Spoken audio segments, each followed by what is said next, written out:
தேவனுடைய பிள்ளைகளை சோர்ந்து போகாதீங்க. கர்த்தருக்குள் நீங்கள் படுகிற ஒவ்வொரு பிரயாசத்திற்கும் பலனுண்டு. கட்டாயம் உங்கள் பிரயாசத்திற்கு கர்த்தர் பலனை கொடுப்பார்.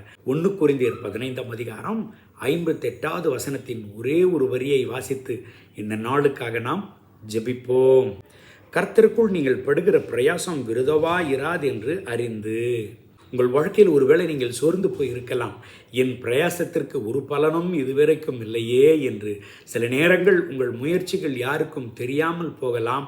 ஆனால் கர்த்தருக்குள் செய்யும் ஒவ்வொரு செயலும் வீணல்ல என்பதை அறிந்து கொள்ளுங்கள். நீங்கள் சிந்தும் ஒவ்வொரு கண்ணீர் துளியும், ஒவ்வொரு ஜெபமும், ஒவ்வொரு நற்காரியமும் தேவனின் கண்களில் மதிப்புடையவை. ஒருவேளை மனிதர்கள் உங்களை பாராட்டாமல் போகலாம், ஆனால் தேவன் காண்கிறார் என்பதை மறந்துவிடாது. தேவனுடைய பிள்ளையே, அவர் மறக்க மாட்டார். ஆகையால் மனம் தளராதிருங்கள், உறுதியாய் நிலைத்திருங்கள். கர்த்தருக்காக செய்யும் ஒவ்வொரு உங்கள் நற்காரியங்களுக்கும் கர்த்தர் உங்களுக்கு பலனை தருவார்.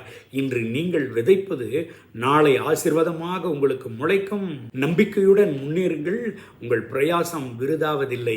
இந்த வசனத்தின்படி கர்த்தர் உங்களை ஆசீர்வதித்து உங்களை மென்மேலும் பலப்படுத்தி உயர்த்துவாராக. கண்களை மூடி ஜெபிப்போமா?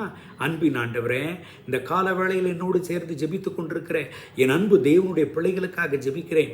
இவர்களை ஆசீர்வதியும் ஆண்டவரே. இவர்கள் கர்த்தருக்குள் படுகிற ஒவ்வொரு பிரயாசங்களுக்கும் இன்றைக்கே பலனை தாரும். இவர்கள் அந்தரங்கத்தில் சிந்தும் கண்ணீருக்கு வெளியரங்கமாய் இவர்களுக்கு பதிலை தாரும்.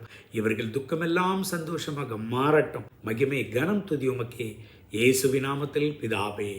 ஆமென், ஆமென்.